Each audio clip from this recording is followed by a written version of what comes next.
الحمد لله نحمده ونستعينه ونستغفره ونؤمن به ونتوكل عليه ونعوذ بالله من شرور أنفسنا ومن سيئات أعمالنا من يهده الله فلا مضل له ومن يضلله فلا هادي له ونشهد أن لا إله إلا الله وحده لا شريك له ونشهد أن محمدًا عبده ورسوله أما بعد فأعوذ بالله من الشيطان الرجيم بسم الله الرحمن الرحيم الأخلاء يومئذ بعضهم لبعض عدو إلا المتقين صدق الله مولانا العظيم وصدق رسوله النبي الأمين المتين الرؤوف الكريم ونحن على ذلك لمن الشاهدين والشاكرين والحمد لله رب العالمين إلى يوم الدين۔ آیت کریمہ پر کچھ گفتگو کرنے سے قبل انتہائی عقیدت و ادب و احترام کے ساتھ نبی کونین نور مجسم شفیع امم نبی آخر الزمان صلی اللہ تعالی علیہ وسلم کی بارگاہ مقدسہ میں عقیدت و محبت کے ساتھ درود پاک پڑھیں۔ اللہم صلی علی سیدنا مولانا محمد وبارک وسلم صلاۃ و سلام علیک یا رسول اللہ صلی اللہ تعالی علیہ وسلم سرورہ شاہ کریمہ دستگیرہ شرفہ حرمت روح پیمبر یک نظر کن سوئے ماں غوث اعظم بمن بے سروں سامہ مدد قبلہ دی مدد کعبی ما مدد قادریم نعرہ غوث اعظم می زنم دم دے شاہ احمد رضا خان قطب عالم می زنم۔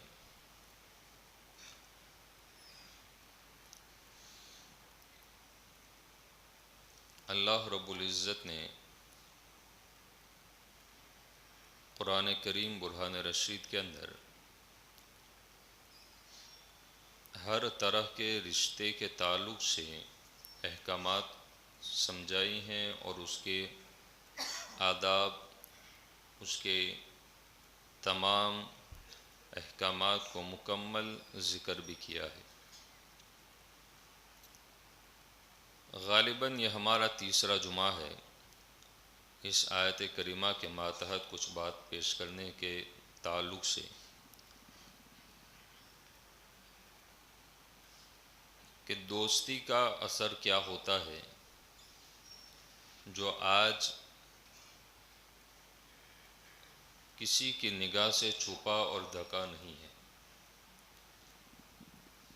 خصوصاً قوم مسلم کے اندر جو سب سے زیادہ بگاڑ کسی سبب سے ہو رہا ہے وہ ہے دوستی۔ آئے دن نئے نئے معاملات اور نئی نئی باتیں سننے کو اور دیکھنے کو بھی ملتی ہیں، اور اس کے بعد بندہ اپنی زبان حال سے کچھ کہنا نہیں چاہتا ہے، پھر بھی زبان سے یہ الفاظ نکل جاتے ہیں کہ چہرے سے مکھی بھی نہ اڑتی تھی، اس نے یہ کام کیا۔ یہ انسان کا فطری جملہ ہے، وہ کہہ نکلتا ہے اور وہ کہہ بھی دیتا ہے۔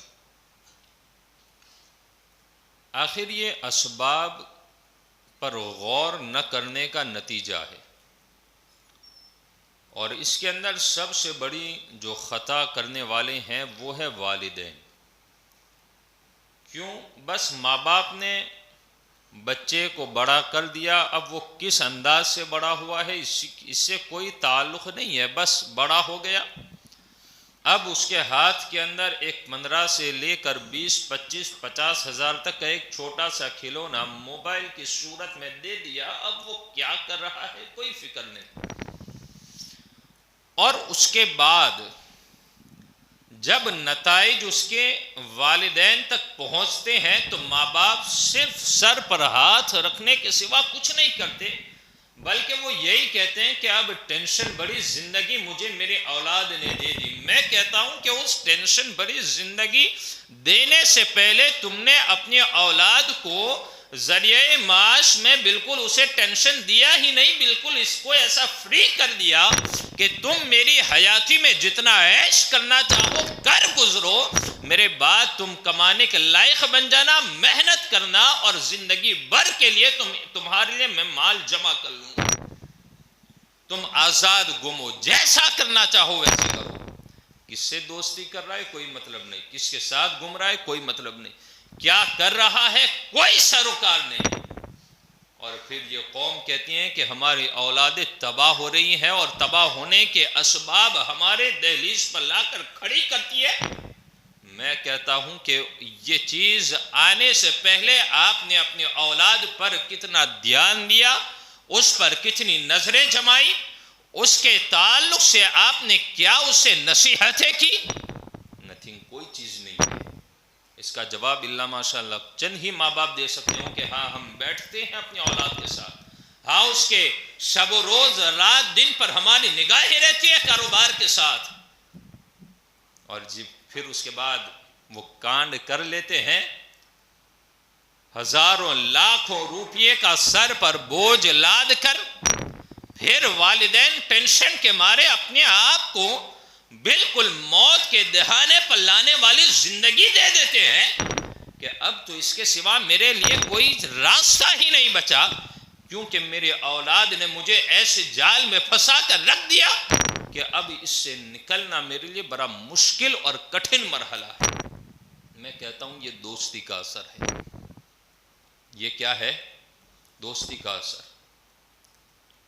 اسے بڑی سنجیدگی کے ساتھ آپ غور کریں، اور اس پر آپ ذرا اپنی رائے کو اکیلے میں پیش کریں کہ کیا حقیقت ہے کہ دوستی کا اتنا برا اثر بھی ہوتا ہے؟ میں کہتا ہوں ہاں ہوتا ہے، کہتا ہوں میں، اور میں نہیں کہتا بلکہ رسول اعظم صلی اللہ علیہ وسلم نے اچھے اور برے دوست کی مثال بھی بیان فرمائی۔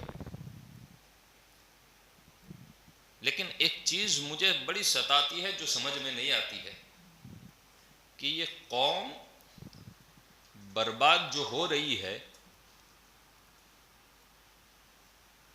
اتنی برباد ہونے کے باوجود یہ راہ حق پر آنے کے لیے تیار کیوں نہیں ہے؟ یہ میری سمجھ سے باہر چل رہی بات۔ وجہ کیا ہے؟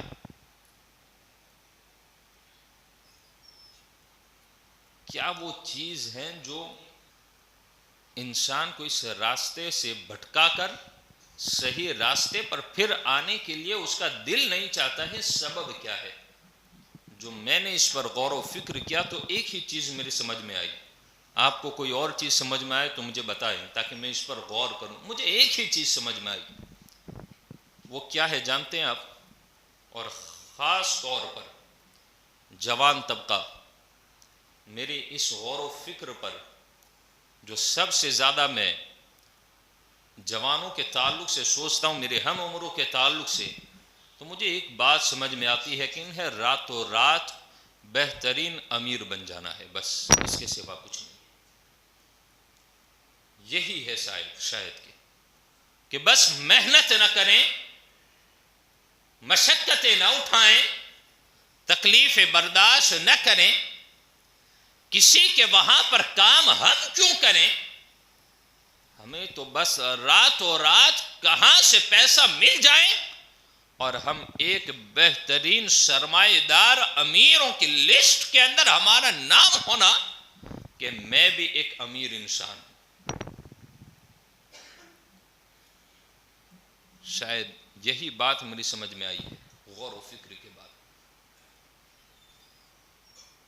میں غالباً اس پر کئی دفعہ کہہ چکا ہوں، جب فری فائر جب چلا تھا کہ جس سے دماغی توازن ختم ہوتا تھا، میں نے اس وقت بھی کہا تھا کہ اولاد کو گیمنگ سے بچائیں۔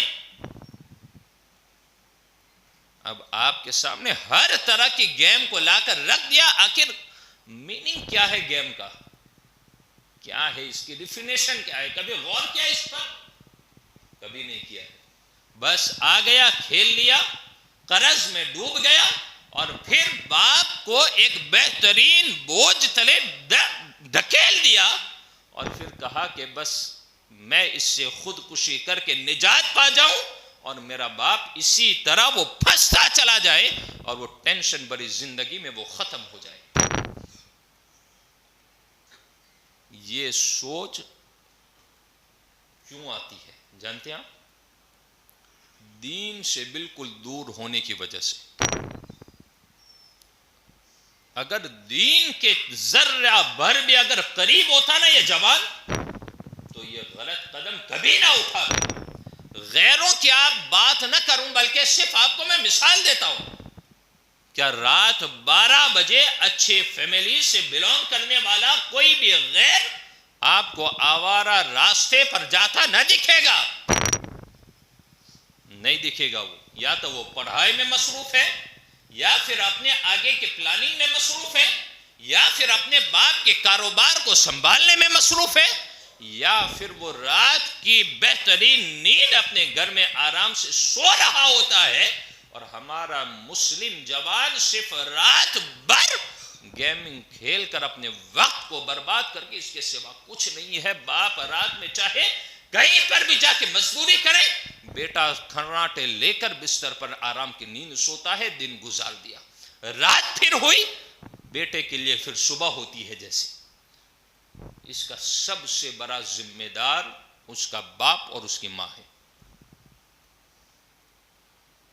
بہترین دوست کون ہے جانتے ہیں آپ؟ رسول پاک صلی اللہ علیہ وسلم نے کیا فرمایا؟ بہترین دوست کی مثال ارشاد فرماتے. اس پر میں پھر بات ذکر کروں. خدا را صرف یہ نہ سمجھ لو کہ بس میرا بیٹا ایک اچھے خاصے دوست کا سرکل بنا ہوا ہے اور لوگ اس کی عزتیں کرتے ہیں, واہ واہی کرتے ہیں. اس پر آپ پھولے نہ سما جائیں بلکہ اس کے دوستوں پر بھی ذرا غور کریں کہ آپ کی اولاد نے جن دوستوں کا انتخاب کیا ہے وہ کیسے لوگ ہیں, ان کی فکریں کیسی ہیں, ان کے چال چلن کیسے ہیں, ان کی زندگی کے شب و روز کیسے ہیں. اس سے آپ کو اپنی اولاد کا کیریئر سمجھ میں آ جائے گا کہ وہ آپ کا بچہ کس کیٹیگری کے اندر اپنے آپ کو لا کر کھڑا کیا ہے. اس کے دوست اس کا آئینہ آپ کو بتا دیں گے کہ آپ کا بچہ کیا ہے. رسول اعظم صلی اللہ علیہ وسلم نے اچھے دوست اور برے دوست کی مثال بہت ہی اچھے انداز میں ذکر فرمائی جو ہر ایک انسان اسے سمجھ سکتا ہے. رسول پاک علیہ السلام نے ارشاد فرمایا اچھے دوست کی مثال مشک کی مثل ہے. کس کی طرح ہے؟ میں اسے بہت ہلکے الفاظ میں ذکر کرتا چلوں تاکہ بات سمجھ میں آئے. کس کی مثل ہے؟ مشک. مشک تو شاید ہی الا ماشاءاللہ کسی نے دیکھا ہو, سنگا ہو. اوریجنل مشک جانتے ہو؟ اگر مشک کی دکان میں سے بندہ جا کر چلائے نا, خریدے نا, اب اس مثال پر تبصرہ کیا, صرف جائیں اور چلائیں, خریدا نہیں ہے, پھر بھی وہ مشک اسے اپنی خوشبو سے معطر کر دے گی. اچھے دوست کی مثال مشک کے مثل ہیں. اگر تم خریدو گے تب بھی خوشبودار ہو جاؤ گے, خریدو گے نہیں صرف اس کے پاس جا کر چلے آؤ گے تب بھی تمہارے اندر خوشبو پیدا ہو جائے گی. رسول پاک علیہ السلام نے اچھے دوست کی مثال دی, وہیں پر برے دوست کی بھی مثال پیش کی. آقا کائنات علیہ السلام فرماتے ہیں برا دوست ایک بٹھی جو جلتی ہے نا اس کی مثل ہے, جلانے والے کی مثل ہے. بٹھی جلانے والا کیا کرے گا؟ آگ کے انگاروں کو سلگانے والا کیا کرے گا؟ سلگانے والا.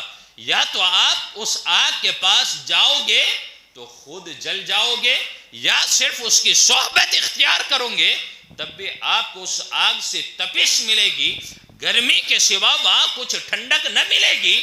تو اسی طرح آپ غور کریں کہ اچھا دوست مشک کے مثل ہے, برا دوست بٹھی کی آگ کے مثل ہے. اب ہم اپنی اولاد کی دوست کی کیٹیگری کو آپ خود ناپ لیں کہ میری اولاد مشک والے دوستوں کے ساتھ ہیں یا پھر بٹھی جلانے والے انگاروں کے ساتھ ہیں، وہیں سے آپ کو اندازہ لگانا چاہیے۔ بلکہ اس پر ایک مثال اور دیکھیں، بلکہ تاریخ کے ابواب کے تعلق سے میں ذکر کروں، رسول پاک صلی اللہ علیہ وسلم کی بارگاہ میں بیٹھنے والا کتنا معظم ہوتا ہے، کتنا مقرب ہوتا ہے، اس کا اندازہ کوئی نہیں لگا سکتا ہے، اس لیے کہ وہ خوش نصیب انسان دنیا کے تمام انسانوں سے افضل ہوتا ہے، اس لیے کہ اس نے اپنی آنکھوں سے مختار کائنات کو دیکھا ہے، محبوب خدا کو دیکھا ہے، رسول اعظم کو دیکھا ہے، اور اسی مجلس میں بیٹھنے والا عقبہ ابن ابی معیط بھی تھا۔ یہ کافر ہے، منافق ہے، ایمان نہیں لایا ہے، لیکن روزانہ رسول پاک علیہ السلام کی بارگاہ میں بیٹھتا، اچھی باتیں سنتا۔ اب اس کا اثر کیا ہوا، یہیں سے آپ اندازہ لگائیں، اور پھر اس کی حالت بھی کیا ہوتی ہے اس کو بھی میں پیش کر دوں گا کہ وہاں پر بیٹھتا، نبی پاک علیہ السلام کی باتوں سے اس کے دل پر کچھ اثر پیدا ہوا کہ مجھے ان کی باتیں بڑی اچھی لگتی ہیں، ان کے اخلاق بڑے اچھے ہیں، ان کی گفتگو بڑی میٹھی ہے، ان کی باتیں سیدھی ہیں، اور یہ اچھے راستے کی طرف بلاتے ہیں۔ اس نے ایک دن نبی پاک علیہ السلام سے فرمایا، سرکار آج میرے گھر آپ کی دعوت ہے، آج آپ کو میرے گھر پہ کھانا کھانا ہے۔ توجہ کے ساتھ سننا اس بات کو، اس لیے کہ اگر یہ بات سمجھ میں آ گئی تو جوان یہیں سے فرق کر لے گا کہ ہمیں اچھا دوست بنانا چاہیے یا برے کی صحبت اختیار کرنی چاہیے۔ بلکہ آپ دیکھیں نبی پاک علیہ السلام نے انکار نہ کیا، جانتے تھے آقا کہ یہ ایمان نہیں لایا ہے، اس کے دل میں کیا ہے، اس کے باوجود نبی پاک علیہ السلام نے اس کے دعوت کو قبول کیا، اور گھر جب تشریف لے گئے تو جانتے ہو دسترخوان پر کھانا سجایا گیا، عقبہ ابن ابی معیط آیا اور بیٹھا اور کہا، یا رسول اللہ آپ کھانا تناول فرمائے، میری آپ سے التجائے ہے کہ آپ میرے گھر کے چند لقمے آپ تناول فرما لیں، لیکن ذرا قربان جائے۔ نبی پاک علیہ السلام کے الفاظ پر آقا کائنات علیہ السلام نے فرمایا، عقبہ ابن ابی معیط میں تمہارا کھانا اس وقت تک نہ کھاؤں گا جب تک کہ تم ایک خدا کی گواہی نہ پیش کرو، جب تک کہ تم مجھ پر ایمان نہ لے آؤ۔ ذرا غور تو کریں، بیٹھنے والا ہے اور آپ کی باتیں سننے والا ہے، آپ نے دعوت کو قبول کر لیا، لیکن دل کی کیفیت کو آقا جانتے تھے کہ اس کے گھر جاؤں گا تو کیا معاملہ ہوگا، اس کے گھر جاؤں گا تو یہ کیا کرے گا۔ رسول اعظم علیہ السلام نے جب یہ الفاظ اپنی زبان سے نکالے کہ تم کلمہ طیبہ پڑھ کر ایک خدائے وحدہ لا شریک پر ایمان لاؤ، مجھے اس کا برحق نبی تسلیم کر لو، اس کے بعد میں تمہارا کھانا کھاؤں گا۔ نبی پاک علیہ السلام کی اس بات پر اس نے اسی دسترخوان پر کلمہ طیبہ پڑھ لیا، ایمان لے آیا۔ یہ صحبت رسول کا فیض تھا۔ لیکن اب ایک طرف نبی پاک علیہ السلام کی مجلس میں بیٹھنے کی برکت سے اللہ نے اسے نور ایمان سے مالا مال کیا، لیکن ایک طرف اس کا دوست بڑا ظالم، بڑا منافق اور سب سے بڑا کافر، اس وقت کا سردار اور چھوٹے سے قبیلے کا بھی مانا جائے یا اس کی بات ماننے کے سبب اسے سردار اگر سمجھ لیں تب بھی ایک بات صحیح ہے۔ وہ کون تھا؟ وہ ابی بن خلف تھا، وہ اس کا خاصا اور بہترین دوست تھا۔ ان کی دوستی بڑی گہری تھی، اور ایسی دوستی جو آج ہم کہتے ہیں نا کہ دوستی تو ہمیں وفا کرنی ہوگی، اس لیے کہ یہ میرا دوست ہے، اگر اس کی بات کو نہ مانوں گا تو یہ پھر مجھ سے روٹھ جائے گا۔ میں کہتا ہوں کہ وفا تو اس سے کرو جس کے صدقے میں اللہ نے آپ کو جان عطا کی ہے، وفا اس سے ہونی چاہیے جس کے صدقے میں اللہ نعمت عطا کرتا ہے، وفا تو اس سے ہونی چاہیے جس کے صدقے میں اللہ جنت عطا فرمائے گا، وفا اس سے ہونی چاہیے کہ جس وقت بندہ پیاس کے لیے تڑپتا ہوگا اور مقدس ہاتھوں سے جام کوثر عطا کیا جائے گا۔ وفا جب بندہ اس سردار سے نہیں کرتا ہے تو پھر اپنے اس دنیاوی دوست سے وفا کیسے کرے گا۔ عقبہ ابن ابی معیط کے بعد جب اس کے دوست ابی بن خلف کو پتہ چلی کہ آج اس نے نبی آخر الزمان صلی اللہ علیہ وسلم کی دعوت کی اور سرکار علیہ السلام نے اس کے گھر دعوت کو تناول فرمایا، کھانا تناول کیا اور اس نے کلمہ طیبہ پڑھ لیا. یہ بات جب اس کے کانوں تک پہنچتی ہے، اب دشمنی اور بڑھ رہی ہے، اور پھر آیا اور آ کر کہتا ہے تیرے پاس دو راستے ہیں. ابھی کوئی گفتگو نہ کی، سیدھا اپنے پوائنٹ پر آ کر کہتا ہے تیرے پاس صرف دو راستے ہیں، یا تو مجھ سے اپنی دوستی کو وفا کر، میرے ساتھ وفاداری نبھا، یا پھر رسول پاک علیہ السلام کے ساتھ دشمنی کر لی. میری وفا یہی ہے کہ کلمہ پڑھا تھا پھر انکار کر دے. ذرا غور کریں اس پر، دوستی کا وبال کتنا خطرناک ہے. ایمان مل گیا تھا، جنت کا راستہ اس کے لیے آسان ہو گیا تھا، جہنم سے آزادی کی مہر مل چکی تھی. لیکن اب ابی بن خلف نے جب کہا کہ میں دوستی تیرے ساتھ اسی وقت رکھوں گا جب تو دامن رسول سے اپنا رشتہ کاٹ لے گا، جب تو وحدہ لا شریک سے اپنا انکار کر بیٹھے گا اور اپنے باطل خداؤں کو پھر تو مانے گا، تب میں تیرے ساتھ دوستی کو مانوں گا، ورنہ آج سے ہماری دوستی ختم ہو جائے گی. غور و فکر کیا. اب ذرا دیکھیں عقبہ بن ابی معیط نے کیا کیا. دوستی وفا کرنے کے لیے رسول پاک علیہ السلام کے دامن کو چھوڑ دیا.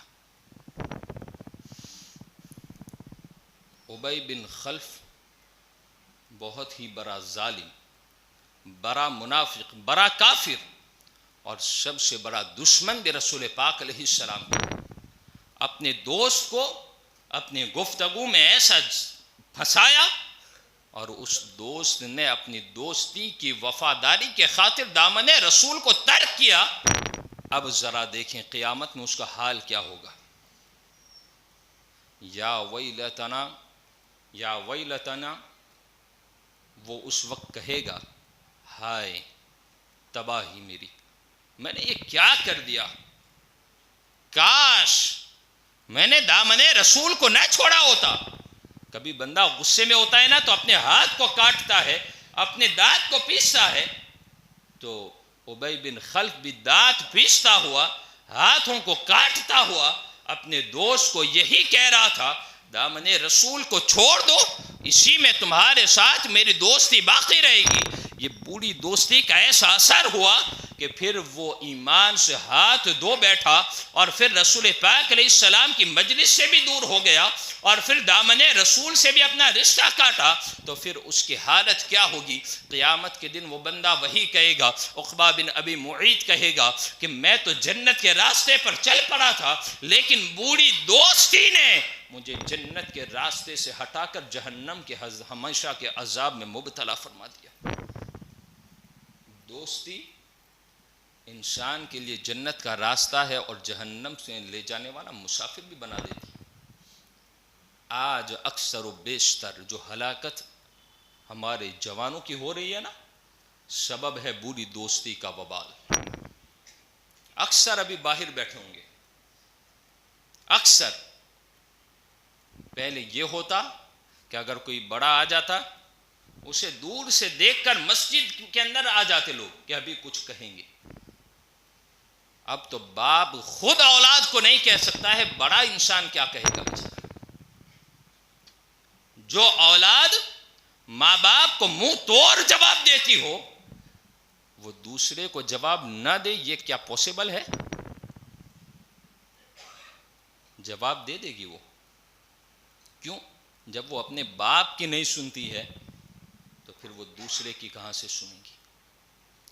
اکثر صرف باہر بیٹھے، اور اس میں خاصا طبقہ ہمارے ہم عمر، ہمارے جوان کا. اور پھر ہوتا کیا ہے، میں بڑی ذمہ داری کے ساتھ یہ جملہ پیش کر رہا ہوں، ایسے ہی لوگ تباہ ہوتے ہیں، کامیاب نہیں ہوتے. کیوں؟ کہ جس پتھر پر بار بار بارش ہو تو وہ ہریالی پیدا کرتی ہے، وجہ کیا ہے کہ بار بار بارش نازل ہوئی، اپنے دل کو اس نے بالکل نرم کر دیا، گھاس پھوس اس پتھر میں نکل آئی۔ جس دل کے اوپر بار بار قرآن و حدیث اور فرامین مصطفیٰ جس دل پر بار بار ٹچ کرے، وہ دل ایک نہ ایک دن نرم ہو جاتا ہے اور توبہ کرتا ہے۔ کیا باہر بیٹھنے سے انہیں توبہ کی توفیق نصیب ہو جائے گی؟ کیا یہ راہ راست پر چلے آئیں گے؟ کیا یہ غلط راستوں کو ترک کریں گے؟ کیا یہ والدین کے فرما بردار بن جائیں گے؟ ہرگز نہیں بن سکتے، کیونکہ جو رسول پاک کا وفادار نہ ہو وہ اپنے ماں باپ کا بھی وفادار نہیں ہو سکتا۔ جو رسول پاک علیہ السلام اور رب کائنات کا وفادار نہ ہو وہ اپنے ماں باپ کا وفادار کیسے بن سکتا ہے؟ ذرا غور تو کرے، جس رب نے زندگی عطا کی اس رب کو یہ بندہ جھکنے کے لیے تیار نہیں ہے۔ جس رسول پاک علیہ السلام کے صدقے میں اللہ نے تمام اسے بہترین نعمتوں سے مالا مال کیا، ان کی باتوں پر یہ عمل کرنے کے لیے تیار نہیں ہے، تو پھر یہ کس کی باتوں پر عمل کرے گا؟ نہیں کر سکتا ہے۔ آج جو خود ہلاکت کے راستے اپناتے ہیں نا، انہیں پلٹ کر اپنی زندگی کی اصل راہ پر چلے آنا چاہیے۔ ملک الموت کب چلے آئے فکس نہیں ہے کہ ہمیں پتا ہو، ٹائم فکس ہے کہ کب ہیں، لیکن وہ فکس ٹائم ہمیں معلوم نہیں ہے کہ کب آنے والے ہیں۔ تو کیوں وہ کام کر رہے ہو کہ بس ہلاک ہونے والے راستے اپنائیں؟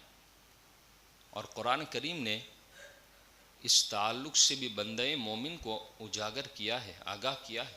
جو مصیبتیں آتی ہیں نا، ما اصابک من مصیبت فبما کسبت ایدیکم ویعفو عن کثیر، ذرا غور کریں اس آیت کریمہ پر۔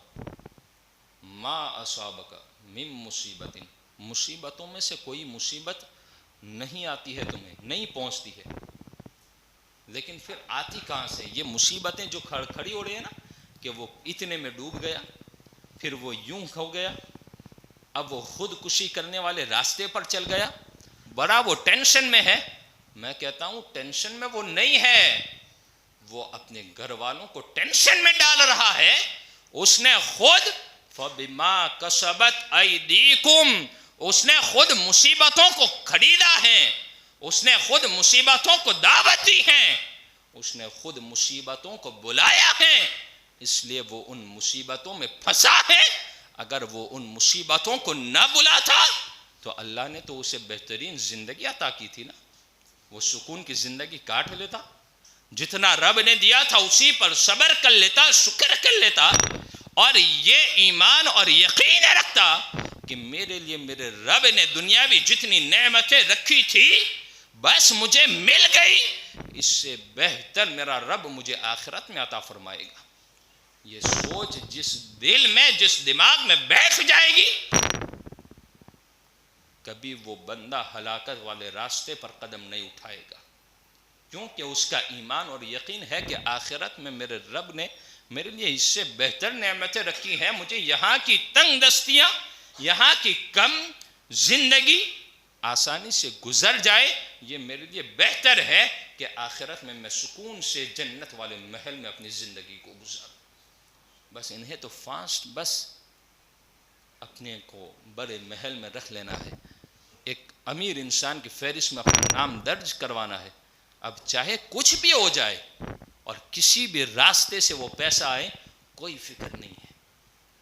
خدا را بوڑھی دوستی سے رب کائنات کی بارگاہ میں نجات پانے کے لیے دعا کرے، کیونکہ بوڑھی دوستی اتنی خطرناک ہے کہ میں نے کہا تھا کہ زندگی تو زندگی مذہب بھی تبدیل کروا دیتی ہے، اس لیے بوڑھی دوستی سے اپنے آپ کو دور کریں۔ اللہ کریم ہم سب کو اس پر عمل کی توفیق عطا فرمائے۔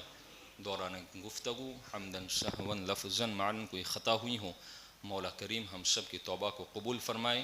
استغفر اللہ ربی من کل ذنب واتوب الیہ وما علینا الا البلاغ. السلام علیکم ورحمۃ اللہ وبرکاتہ.